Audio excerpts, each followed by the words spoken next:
Good morning, ladies and gentlemen. Welcome to the Golf Industry Business Seminars presented by the Education Committee for the Southern California PGA. The Golf Industry Business Seminars was an annual summit pre-pandemic, but since the pandemic, the Golf Industry Business Seminars has taken on a quarterly webinar role, and they have been themed. The work-life balance has been kind of the focus at the summer meeting we had out at the Classic Club a month and a half ago.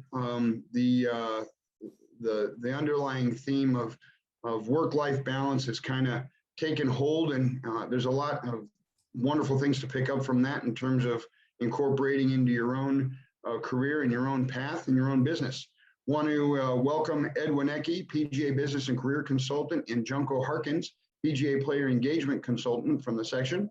They'll be presenting this morning on Engage, Elevate, Advance, the staircase to your success and career. Good morning, Junko. Good morning, Ed. Thanks for being with us this morning. Good morning. Good morning. Thanks for having us.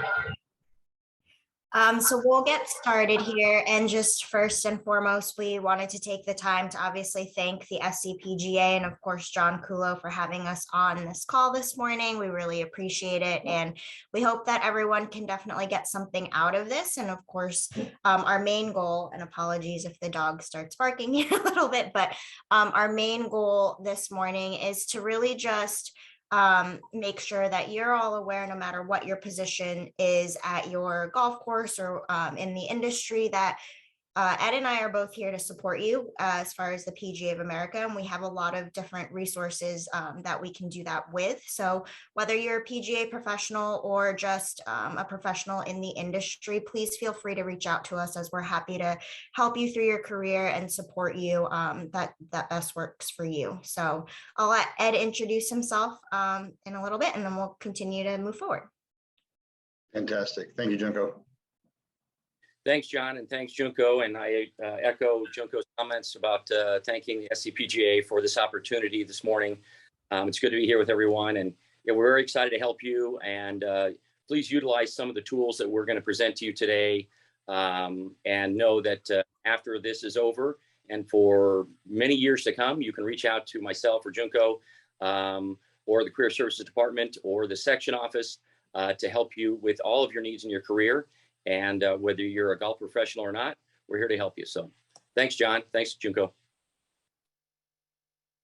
So as we move forward here today, so just like you, we are industry professionals, and we're really relatable. And obviously for Ed and I specifically, the reason why we got into the golf industry is because we love the game and we're really passionate about playing golf, and that's how we got started. And is that really loud in the background? I apologize. Okay.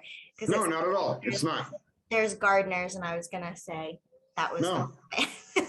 I apologize for that. But anyway, so again, looking at this slide, Ed and I are just like everyone else in the industry, and there's a reason why we stepped into the golf industry. And no matter what you are, again, in the golf business, we're here to help you. And again, just through the journeys and the career paths that you all may have taken. I know they may look very different, but again, we're relatable. And Ed and I are both PGA members. We're specialized and we're certified golf professionals. We've gone through the steps to elevate ourselves in our careers.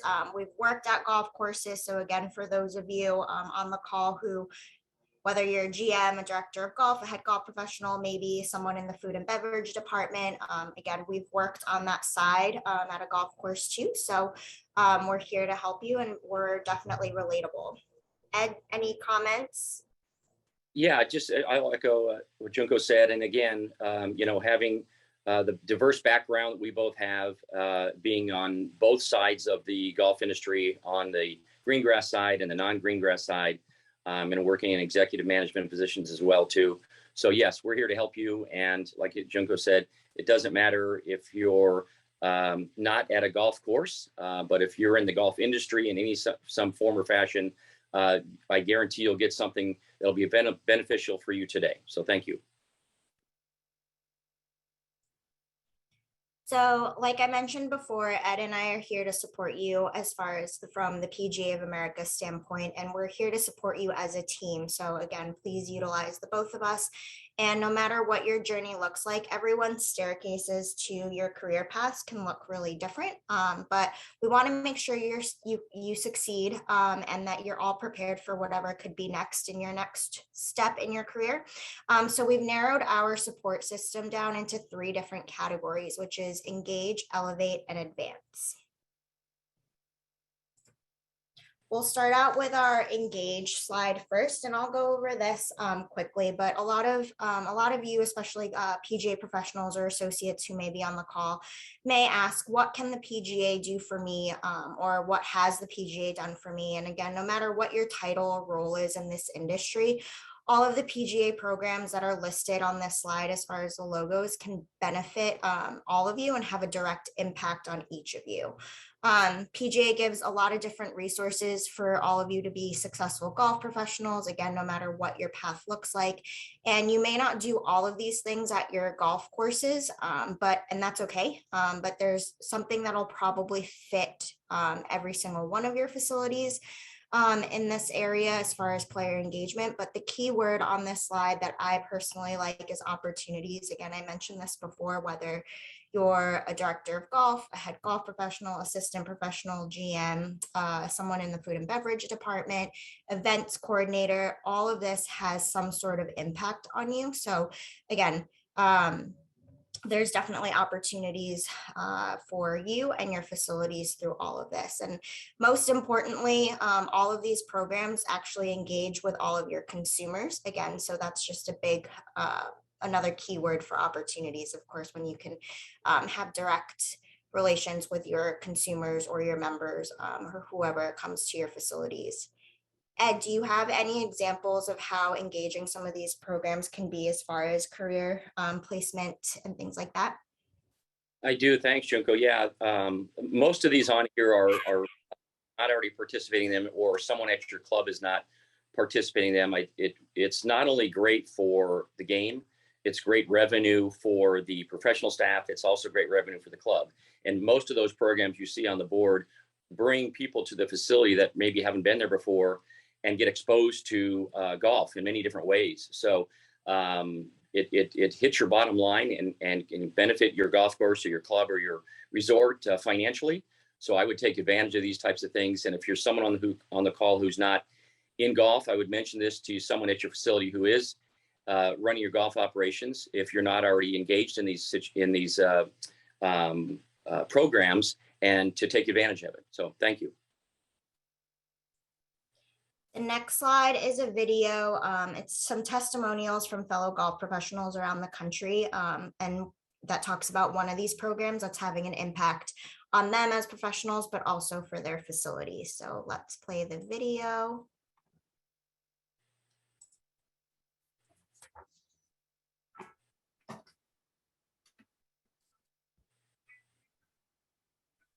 The power of the PGA brand is what I use to sell this to other PGA pros. I could not get the SEOs that I would want from a search engine when people go to Google looking for junior golf. PGA has that. They pay for it. They've done the research. It's just, I think, extremely beneficial to us. As a PGA Junior League coach, the PGA makes it easy. So the website, the registration process, from the first time you say, hey, I want to host PGA Junior League, it's all laid out for you. Player engagement consultants provide all of the background help that you need. So it's just a phone call or an email away. I need help doing this. How does this work? So it's essentially a package that's done for you, and you get to sit back and have fun with it. Absolutely get after it and do it. You can do so many different things with this, set up different formats, cater it to your specific facility, public, private, busy, slow. There's always going to be space to find room to get the kids out. Golf is relayed at your facility. So I took Pete Seaman's advice, PGA member, and I ran my own PGA Junior League. It's a complete no-brainer. It's the best initiative that the PGA has put together from a growth of the game standpoint, in my opinion. I almost think that if you're a PGA member and you're not running PGA Junior League, you're a little foolish. It's changed the way I do business. it's changed what Lyman Orchard looks like. So again, this is just one program that the PGA of America has to offer all of our professionals, and just that the impact that it's having as far as PGA Junior League to our golf professionals and of course our facilities. So along with all the player engagement opportunities that PGA of America has to offer all of our professionals in the industry, we do have other ways that you can engage as far as more player engagement opportunities, but again, almost professional development as well. So PGA Coach is something that I know Ed and I really wanted to point out because we think that it's definitely fit for everyone in the industry. If you remember from previous slides, like I mentioned before, opportunity is a big key word here, and how everything really coincides with each other and how it can directly impact a lot of you in the industry. As far as PGA Coach in particular, I know it sounds like with the name, it says PGA Coach, so you may automatically think, well, I don't really teach a lot of golfers anymore, or, that's not really my responsibility. However, through PGA Coach, there's a lot of different certifications and courses you can take that, whether you're a general manager, a director of golf, again, anyone who may not be on the driving range or on the lesson tee all day long, there are ways that you can actually impact your own staff, whether it's maybe through player engagement assessment tools or just helping your own staff members maybe make a little more income based on teaching and things like that. So again, it's a really great program that all of you can really benefit from. But also on this slide, as you can see, if you become a certified PGA Coach professional, you'll be able to create a coach profile that is consumer facing on PGA.com. So if there's anyone in your local areas, as far as consumers looking for maybe a new golf instructor or a golf coach, they can go on PGA.com and they can put in their zip code. And if you come up within their radius, your information will come up. And these consumers can reach out to you and inquire about golf lessons or golf programming, whether it's for their kids, themselves, maybe for a friend. So just another great tool and avenue as far as engaging with your community and your consumers in the area. Ed, do you have any other specifics that I may have missed out on? No, Junko, you covered. I would just say what a great program it is because it drives traffic to your facilities too. And is another tool to get new members engaged and people to your facility if you're a public resort. So let's continue to talk more about engagement opportunities. There are a lot of different, again, opportunities out there. I know that word sounds really repetitive right now, but also ones that specifically target maybe the role or department that each of you may be in or interested in. So we highly encourage you to look into all of them. This might be continuing education opportunities and getting certified in different areas. I know for me personally, I went through the specialization in teaching and coaching, and I plan here in the next few months to also become certified in teaching and coaching. So that's just, again, for me personally, I wanted to elevate myself as a golf professional, but also in my role as a as a player engagement consultant. I work with a lot of golf professionals as far as like the programmings like PGA Junior League. So I really want to be relatable. So whenever any of you call me and say I'm looking into some player engagement programs or how to start one from scratch, I want to be able to talk you through it and be kind of the boots on the ground and not just telling you what to do. I want to be relatable. So that's why I'm going through my own certifications as well to just better elevate myself. Ed, do you have any things to share as far as obviously the logos on this slide, but also I know your own personal experience as well? Yeah, thanks, Junko. And I agree with you 100%. I always say that if you're not continuing to improve yourself education-wise in our industry, you're falling behind. And I work with individuals all the time, whether it's superintendents, controllers, executive chefs, general managers, golf professionals, and the like, to encourage them to keep reaching for higher education. And my experience through the PGA being a member of the HFTP, being a member of the Golf Course Superintendents Association, being a certified club manager, I can say honestly that those are all very important tools that have helped me throughout my career. And as I continue then to turn around and help others who are trying to climb the ladder in their careers, how important that is. And I would also tell you to, as looking at the screen, engage with the people at your own company, your own property, your own association, to learn their backgrounds and gain some knowledge from people on your own team. You'd be surprised some of the things that you might not know about your chef or your controller or your superintendent, the vice president of your company, if you will, and gain the knowledge from them and their expertise too. Definitely. Ed brings up a really good point, and that brings us into our next slide about, again, continuing to be engaged with your association. And for this particular slide, it's being engaged with your local PGA section, which is your Southern California PGA section. And again, no matter what type of role you're in, please be supportive of whether maybe it's, if you're a GM, maybe your golf, and of course, as a GM, you're more than welcome to volunteer your time and be engaged with the section too. But maybe it's your director of golf or your head golf professional or your assistant golf professionals who want to be a part of a board or a committee, and engaging with the section is just, again, a great way to be engaged for all of your staff members, yourself.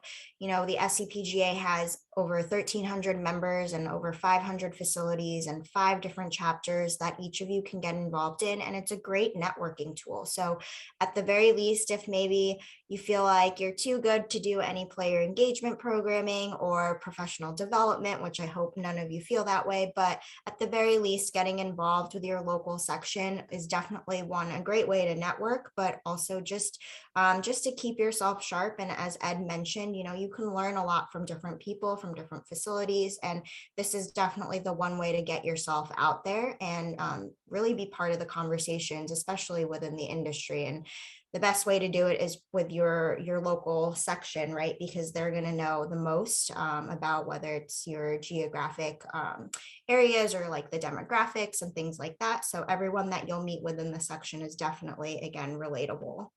Ed, any other comments on that slide?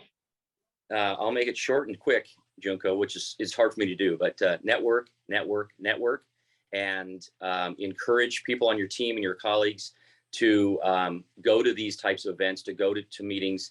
And if you can tag along, that would be great, because you're going to learn a lot if this is something you're not involved in now. But yes, I strongly echo everything Junko said, because it's very important. Especially the more people you know in our industry, in the golf industry, the better off you're going to be. So.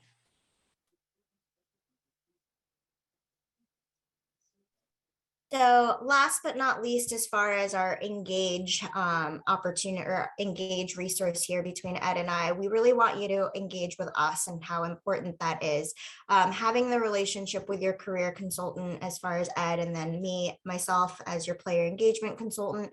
Again, it's extremely important. Ed and I talk with so many golf professionals, so many facilities, that we know what's going on in the industry, and maybe some of you are looking for new opportunities, or maybe it's best practices. So if you create a relationship with us, we can better support you and help you, whether, again, that's maybe elevating your career or just trying to figure out ways to make your own facility better.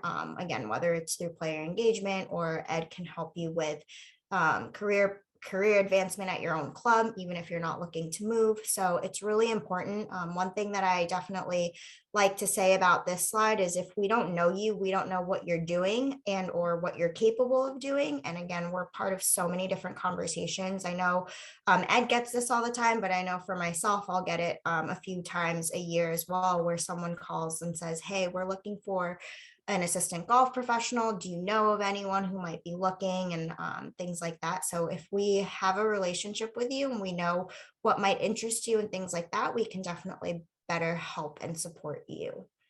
Ed, any comments? Yeah, the better we know you and the better our relationship is, that's what we're here to do. So it's about relationships. It's about getting to know each other better. So the more we know, and the more you can let us know where you are, where you would like to be. And that's how we start to work on a plan on how to get there. So yes, that we're here to help you in so many ways, but know that we're a friend as well too. And I think that's a big thing that's different about our industry as a whole is making friendships. It's not just relationships, it's friendships. So. And something I forgot to point out too is, of course, everything that you share with us, if you want it to be confidential, it is of course confidential. So no worries there. Kind of just goes back to what Ed was saying. We're here to build a relationship with you and to be your friend as well. So if you don't want other people knowing, or, again, if you want things to stay confidential, you definitely can trust us and we can keep it that way. Moving on to our second support system of Elevate. So again, just some of, we'll go through this slide quickly, but just some of the other benefits and resources that can help elevate you in this industry, and all of the things that you can engage with as far as with the PGA of America, especially for those of you who are members and associates on this call today. PGA Golf Properties, as most of you hopefully know or have heard, our new home of the PGA is now in Frisco, Texas. Used to be in Florida, so it's a lot more centrally located, especially for us who all live in California. It's a little more easier to get to as far as Dallas, and it's great. There's a 36-hole golf course that was built, and just a great facility and a building that has a learning center. So if any of you have a chance to get out there, I highly encourage you to get out there. It is your home. Again, just a lot more opportunities out there with the learning center. They have like indoor hitting centers with all the latest and greatest technologies and things like that. So for any of you who are associates, I'm sure you'll be heading out there for some of your level 1, level 2, level 3 seminars in the future. So I hope you enjoy your new home. I'll let Ed talk about a little bit of the compensation profile and the importance of that, because all of the compensation profile definitely impacts every single one of you on this call. Yeah, thanks, Junko. And it's a nice segue. I appreciate that. The compensation profile is humongous. The survey for all PGA professionals, for golf course superintendents, for club managers, through the CMAA, through the Golf Course Superintendent Association. When you're asked to fill out the survey, please do so, because again, what that does, that helps everybody in the industry know that information is confidential. What they do is they compile that information. All 3 associations do. They compile the information and they put it out there so that you can see what the average is, what the high range is, what the low range is in certain areas, certain states, certain areas, certain parts of the country. And what that does is it shows where that comp set is, and knowing where that comp set is, we work with employers every single day to help them understand that no matter what you're making, it's not enough. And so this information, this data is so important for us to show where our professionals are in our industry across all spectrums. And it does matter, and it does raise the bar for everyone. So it may seem like a pain to fill out a 5 or 10 minute survey, but I'll tell you, the return on that small investment in your time will be grateful for you more than you ever know. So I encourage everyone to please, any kind of survey that you're asked to do, specifically with compensation, whether you're part of the CMAA, the Superintendent Association, or the PGA, for an example, please do so. Strongly encourage you to do so. Thank you. The other thing I wanted to point out real quick on this particular slide is the PGA magazine. I think we all receive that. And if not, even if you're not a PGA member and associate, I'm sure you can get this at your facilities. It's so great. It's definitely something that where golf professionals or industry professionals write different articles in, and shows a lot of best practices. So hopefully you are receiving this magazine and you're reading through it every time you get it, because it's the best way to learn from your peers sometimes. And again, it's just definitely a benefit for being in the industry. I'll let Ed talk a little bit more about the importance of the compensation and the benefits, especially on this slide. It kind of touches on all the different, programs and different industries that are within the golf industry. So yeah, thanks, Junko. Again, I appreciate that. This is just another example of what I mentioned in the previous slide. Again, I'll expand on it briefly and talk about how important it is not only when you talk about your compensation, but also the additional benefits. So when I'm working with employers and professionals are in our industry, again, whether you're a superintendent, whether you're an executive chef, a controller, a golf professional, it doesn't matter. Having all that information listed and compiled by these associations and these companies that you see on the screen here, again, directly impact you and your future. And I will say this, I'll just say one thing here, that the 10 years ago, if you're in a position and you left that position to go on to another, you left where you're at the company or association, the club, and you went to another position, your position at that place where you were before, more than likely, and it's sad to say, would have been replaced for less money. Now, with our hard work and dedication and your help with completing these, we can reverse that trend and go on the positive side. So instead of getting less money for that same position when that person had left, now you're getting more money for that incoming person to take that new position. And that's exciting. And that's the trend we want to see keep going up. And it will help with you all that participate in these types of things. But we want to see everybody making more money. So we know how everybody likes that. Definitely. And I just want to echo what Ed's saying. And again, it's really important to fill out that compensation profile. It only helps our industry. You know, I think we all are hearing about the whole work-life balance right now. And like Ed mentioned, everyone wants to get paid more, right? And with how busy you all are right now, with the golf boom and the effects that we're still seeing from our global pandemic, if you don't fill that out, we're only hurting ourselves. So make sure you fill that out right away. As soon as we get off this call, please, again, jump on and do so, because it's so important, because it'll help all of us in the future. I'll let Ed speak to career planning processes and things like that, because he's definitely your go-to person about that. I can definitely assist you, but like I said, Ed's the pro here, so we'll have him talk about career planning process. Thanks, Junko. Excuse me. Yeah, it's really, this is a process, and exactly what it says in it. And when I work with professionals, industry professionals, it can be something simple or it can be something complex. But it starts with the things that you see on the screen, with really defining what some of your strengths and weaknesses are, and being truthful about that, and what your values are as well too. Those are the types of things that will continue to separate you too. We even do a predictive index when we do for executive search. We use predictive index for behavioral and cognitive thinking, and it's important. And you'd be surprised when people are honest when they're evaluating themselves. And it's hard to talk about ourselves, I understand, because we're in a very selfless business with being the hospitality. But when you're talking about yourself and evaluating yourself, be honest about that, because that'll help you only get better. Because we all have strengths, obviously, but let's improve on the weaknesses or areas. I don't like the word weakness, areas that we can improve on. How's that? And that's very important. So when we go through self-evaluations, and I help professionals, look at what they need to improve on most, this is a very important process. So this is one of the things I work with professionals every day, and every week and every month. And I'll tell you, it's enlightening sometimes, but at the end of the day, it's always a positive.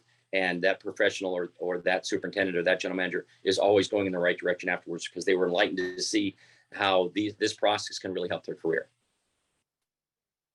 And I think, not to put words in your mouth either, but I think this is something that is really good for a facility to do for their staff, right? Even if it's not just for personal use to elevate yourselves and things like that. I think it's really encouraging, especially if you are in a leadership role, to do this with your staff, because I think we all know going through life, your values can definitely change just depending on what's happening in your life, and that's okay too.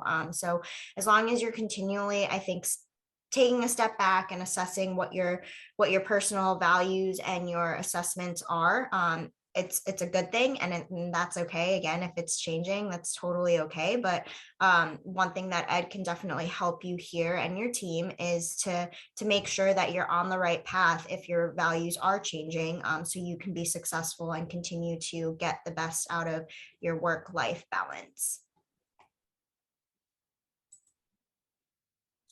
So with what the previous slide just talked about, using your values and personal characteristics tied with your skill set, you can basically create your own personal brand, right? I think a lot of us have already heard this in the past about kind of making yourself unique and stand out in this industry, especially based on what your personal values are, and assessing yourself on a routine basis. What makes you stand out? What makes you unique? I'll have Ed touch a little bit more on this, but especially if you're looking at new opportunities or ways to elevate yourself and you're looking for just other job opportunities, you need to have yourself stand out right now, especially now more than ever, I think, in our industry. Ed, any comments? Yeah, thanks, Junko. And this is really an important subject. And you can call it build your personal brand. I also add a spin to it. I call it your it factor. And when I'm interviewing professionals and industry professionals for executive searches, one of the things that comes up is, you're down to the final 2 or 3 candidates, and an employer is really struggling with differential. So we've gone through the resumes, we've gone through in-person interviews, we've gone through virtual interviews. What is the separating factor? What's the one thing that you have that person that you're competing against that doesn't have? And again, that's only you can see. It's not something you can see on paper. It's not something that you can actually recognize, but it's something that is so ingrained in what you do and how you do it. Again, it's the it factor. So it's not always something you can put on paper, or someone can say, well, so-and-so is good at this. It's sometimes hard to define, but that's what you need to dig down and find out what it is that makes you so much more special than that other person. And we all have it. And so that's what we look for all the time and you're building your brand is incredibly important. But I also think of what the it factor is. What's going to separate you at the end of the day? I didn't agree more, Ed. So our last slide, as far as elevate, we just want to really reiterate and jump back to being supportive of everyone in our industry and maybe at your facility. So I love this slide because I really like the quote of the opportunity to elevate yourself happens every day. So if any of you go to work on a daily basis, no matter, again, whether you work at a golf course or at, a golf retail store or anything like that, take a look around. Maybe tomorrow morning when you first step foot at work, just look around your facility with a different lens. Just that can make you a well-rounded person. And again, just the big word I think in all of this is being supportive of your fellow coworkers. So again, if you're at a golf course, maybe go to the club tomorrow morning and just stand outside in the parking lot once you park your car and put yourself in your member's shoes or your customer's shoes, or look at the golf course from your superintendent's eyes, or your food and beverage manager's shoes, your GM shoes, and things can kind of look different. You'd be surprised, and maybe a lot of you already naturally do that, but actually take the time to do that, because I think, again, you can kind of see through different lenses. You might notice like, oh, there's a trash can over here, maybe it should be over here. And so just a lot of things that you do on a daily basis can definitely help elevate yourself and be a better professional in the industry. Ed, any comments on this particular slide? Yeah, a couple things. Thanks, Junko. And I will say this, since I have a moment to congratulate Junko ahead of time Junko is about ready to have a little baby girl here in the very near future. So Junko, ahead of time, congratulations. You talk about work-life balance. She's a living, breathing, great professional in her industry that has done so many things and is now about to become a mother. So her work-life balance is going to change in so many ways. And that's where she's going to continue to define herself and continue on to greatness, because that's who she is and that's what she does. So congrats to you, Junko, on that ahead of time. And again, it's knowing, I say, the one thing about this slide is I don't like the word job, because I've always said, if you love what you do, and I've said this my whole career, I do my hobby for a living, and I'm so thankful that I do that. And as Junko alluded to, if you can look at your desk, even the desk that you work at, or the counter, or the kitchen, or the golf course that you work on, and try to, take it in for a minute, just stop and smell the roses. I know that sounds very cliche, but it does make a difference. And you will see some things that will change your attitude and keep it lighthearted and fun every single day. So really do love what you do, but I'm not going to call it a job. I like that. So moving forward into our last support system here, with what we like to call is advanced. So even if you aren't looking for a new position, it's important to fill out your job preferences. So your career consultant Ed knows where you are in your career path and also your journey as far as the golf industry. I'll let Ed talk a little bit more about this. Again, I know we touched on the compensation survey and how important that is, but also the job preference. But you know, in order to get ready for your next step, I'm also here and happy to help you with building out your resume, especially, for example, when it comes to player engagement.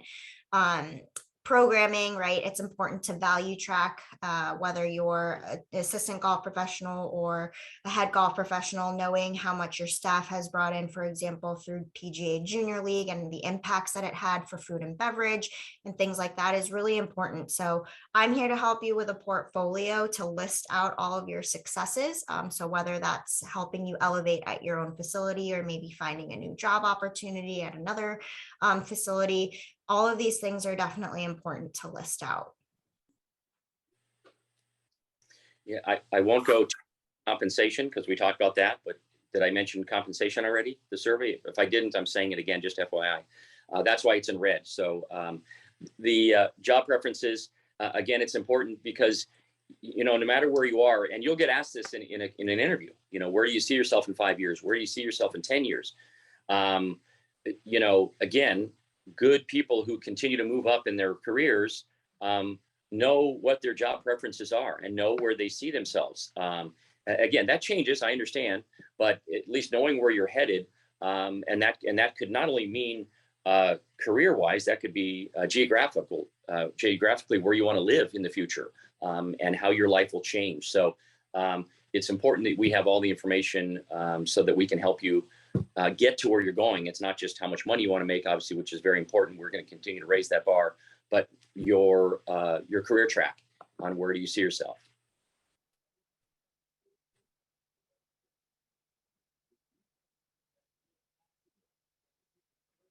I'll let Ed again continue to talk a little bit more about additional career support, but these are, again, just a list of things that both Ed and I can definitely help you with. Just like I mentioned before, as far as your resume, let's put your portfolio together as far as player engagement program, things like player engagement programming and things like that. And again, the impacts it's had. And then Ed can help you with cover letter analysis and things like that. But again, I'll let Ed speak to all of this.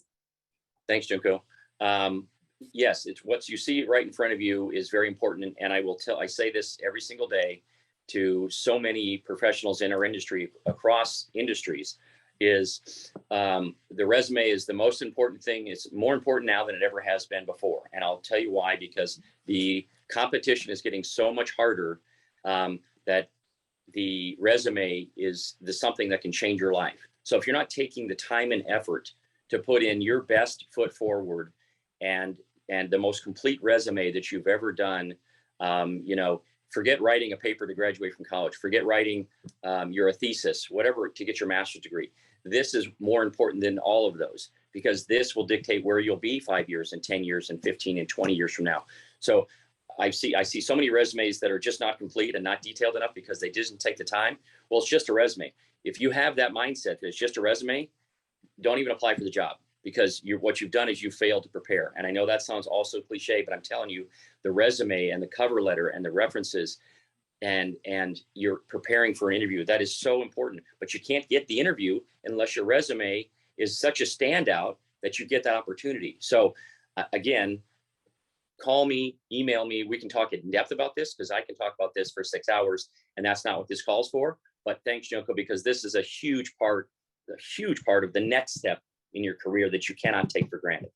Now, Ed, not to interject with questions, I know we'll have some Q&A here when you guys are done with the last slide, but just to kind of hit you on this portion, you know, you and I have worked together through ExecuSearch and through Advanced Search regarding different leadership positions here, particularly at my club that I work at. And you talked about how this day and age, you know, you have a particular job where 20 years ago, there would be 50 qualified applicants that would apply for it. And now the qualified applicant pool for that same job would be more like 10 to 15. Can you talk about the dynamics and how important, how much more important it is for you to have a complete resume now versus then? Thanks, John. That's a great point, and I appreciate that. And again, congratulations to you and what you've done at South Hills. That you've made great changes there. So thank you. The importance of that is, yes, that the talent pool of qualified applicants is getting smaller, which means you'd think, well, I have an easier chance if there's only 15 applicants as opposed to 100. I got to have a better chance. No, you don't, because those 15 applicants are all qualified, mostly qualified to get that position.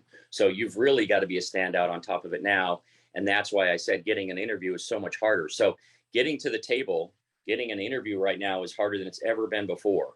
And that pool is shrinking. So when that pool is shrinking, you really need to be prepared, and you need to continue to separate yourself. And the only way to do it is on paper before you can get in front of that employer and in the virtual or the face-to-face interview room. But the preparation is huge. And I see people take the extra steps, for example, and with a reference letter. So one thing I'll say is someone who is sending in a resume also has 5 or 6 reference letters attached to it, not just a reference list of call so-and-so or email so-and-so, and he or she's the head of this company or whatever the case may be. They're actually attaching reference letters to it.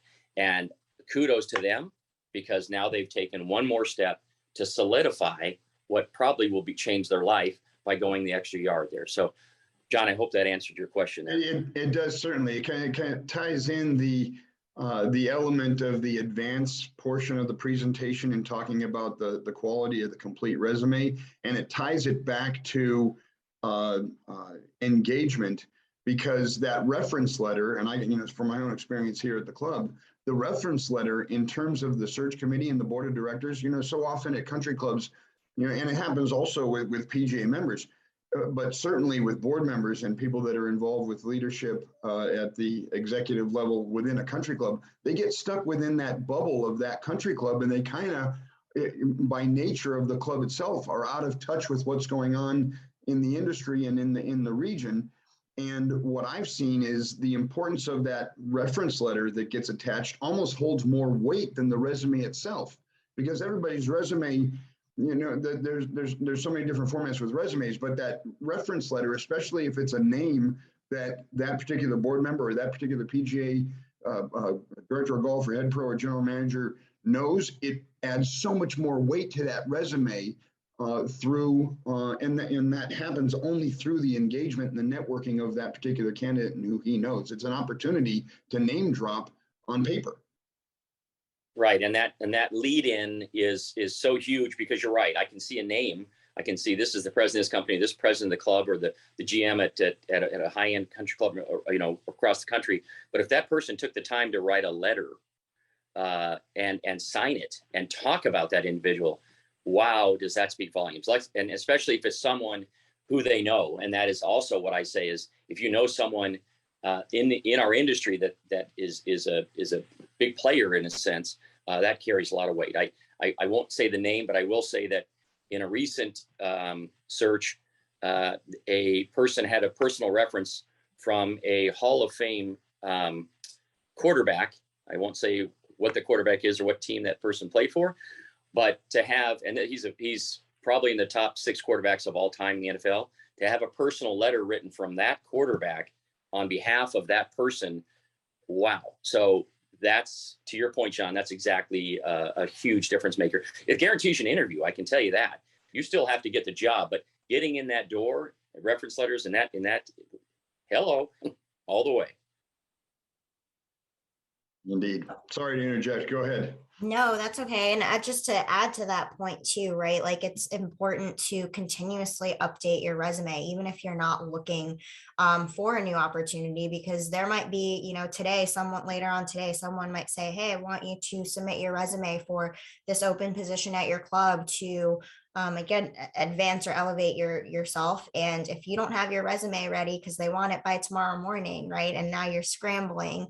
So to John and Ed's point, if you're continually engaging and finding those opportunities to have reference letters written down and continually updating your resume. Again, I know we're all really busy, but you may not remember something that you did 8 years ago, right? If you've been at your club for a long time. So it's really important to continue to update your resume and be prepared for that surprise, someone tapping your shoulder saying there's an opportunity that I think you're going to be really great for, and to be ready. Because a lot of these times, and maybe Ed can say this too, but a lot of these opportunities come up out of the blue, and very quickly, and they want to find someone really quickly.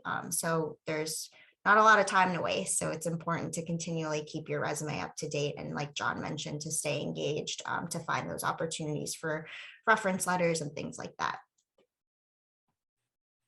I'll just add one thing to that, and that's well said before going to the final slide here, is make sure that your references know that they're on your reference list. I had 2 individuals that I called on not too long ago, and I said, oh, yeah, I'm just giving you a call because so-and-so had you on your references. Oh, that's great. I haven't talked to Mary in like 10 years. How's she doing? Well, she's doing great, but obviously you don't know you're on her reference list. So it sounds funny, but these stories happen. And I will tell you that person was eliminated because they didn't prepare. That's one mistake that can cost you, because that person was caught off guard, hadn't talked to that person in 10 years. So it happens. And that's another mistake that you can make along the way, is not staying current to Junko's comment there. So thank you for that.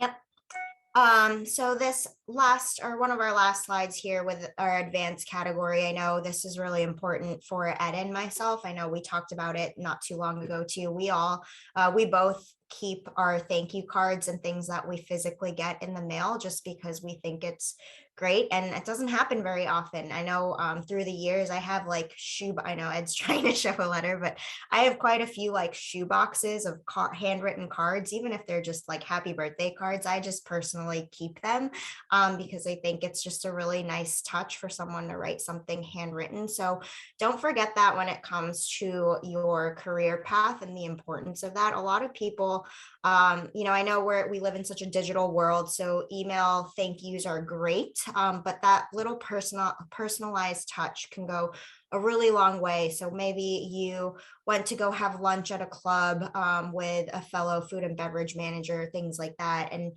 reach out to that person at the club, at the host club, and thank them for having you there, and just kind of create that relationship with another professional in the industry down the road. Or if you go play golf on your day off somewhere, and you introduce yourself to the pro, whether it's reaching out to them beforehand and letting them know you're coming, but when you're also done playing, send them a thank you note, because again, that just goes a really long way. Because again, if you're applying for a job or looking to advance in your position, and someone says, hey, I know that name because this person sent me a thank you card and it was really nice and thoughtful.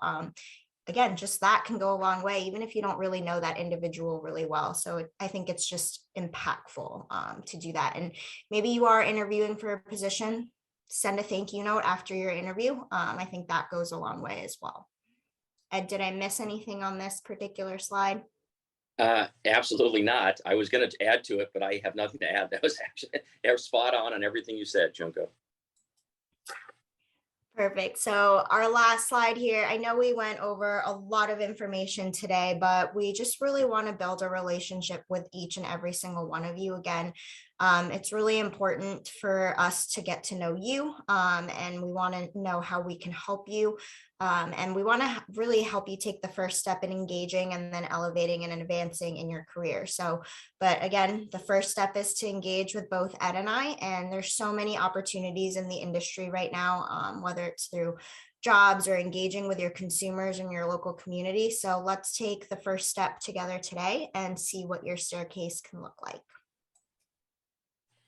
Thank you for your time this morning, and we'll jump into any comments or questions for the last few minutes. Thank you, John. Thank you, Junko. Thank you, Ed. I think it's really important for members to know the resources that the two of you provide. It's like so often, when clubs are going through or facility, any category of facility, resort, public, private, when they are going through leadership searches, many times clubs don't know where to start. So they reach out to the PGA, they reach out to the CMAA. And if you don't have a relationship with Ed and Junko, the squeaky wheel gets the grease. So enrich that relationship with the resources that we have at the section office. And that goes a long way in terms of getting you on the right radars for the right jobs. And I do have a question. Ed, we talked a little bit about some of the preparations and the presentations that you have done to help educate clubs in terms of, and I know the PGA compensation survey is huge in this, but some of the resources that you provide in terms of educating clubs about what realistic compensation is for PGA professionals in leadership positions, head pros, director of golf, general managers. Can you talk a little bit about that service that you provide? Because I know a lot of PGA professionals are a little gun shy on going to their boards or going to their owners when it comes time to ask for more money. And how do you offer that resource without bringing the wrong impression or the wrong pressure to bear to the owner? How do we sell that? Well, thanks, John. That's a great question. And really, it starts with a plan. You cannot just go and walk into someone's office and say, I'm really good, give me a raise. And so we start with developing a short little plan with regards to showing their value. And what does that mean? What do the reviews say? I'll give you an example. I had two professionals at two pretty prominent clubs here in Southern California that both on different clubs said, I hadn't had a review in 3 years. Well, the first thing I said is, how in the heck does that happen? That's on the employer. And the problem is now that employer has done that professional a huge disservice, because it's harder to go in and ask for a raise if you can't show what you've done. And you can only show what you've done by being evaluated. So for all those of you that are on this call today, if you haven't had a review, an annual review, semi-annual review, whatever, you need to get one, because that will help you be one of your tools that you say, look, at the last 3 years, I've gotten reviews and I've gotten 9 out of 10s on almost every review. The employees speak highly of me. My teammates speak highly of me. My members speak highly of me. Those are the kind of things that will help you. Then on top of that, what have you brought? What have you added to facilities? What have you added to operations that wasn't there before, that can show that you brought in additional revenue to the facility? Like Junko had mentioned before, with the programming and so on and so forth. There's a lot of different ways, John, that we can tackle this, and we build a short plan. Some plans take a long time to build, a few months that I work with people on. Others are a little shorter because it has less impact and they're not asking for the moon. They're looking for what they've earned and haven't received in the last year, for example. And I'll end with this, that there was a professional just recently. Now, this is the exception, not the rule. Please know that. I wish it was the rule, that this person had not gotten a raise in 2 years. We worked on a plan together. That person went to their head of their club, in a sense, and through a series of 3 meetings, that person increased their yearly salary by almost $80,000. Now, again, that's the high end and exception, not the rule. That's rare, but it does happen. And again, you have to have all your ducks in a row. You got to prepare, and you got to go in, arm yourself with the right information, so they know that, oh, this is all valid. How did we not see all the wonderful things you were doing? So that's a very long-winded answer, John, but there's a lot of ways to get there, and a lot of times it's a lot of work, but again, it's all worth it. It's really all worth it. Well, it's a fine line between, coming off to your employer as being greedy or selfish or self-promoting, but at the same time, if you don't, like the old adage, if you don't ASK, you don't GET. And so, I think Ed and Junko, you will provide resources and support to navigate those waters between coming off greedy and selfish and self-promoting, because you do need to self-promote. Yeah, I'm greedy and selfish, but I had to explain how that works. So yeah, that's why. Well, I don't have any other questions on the question board.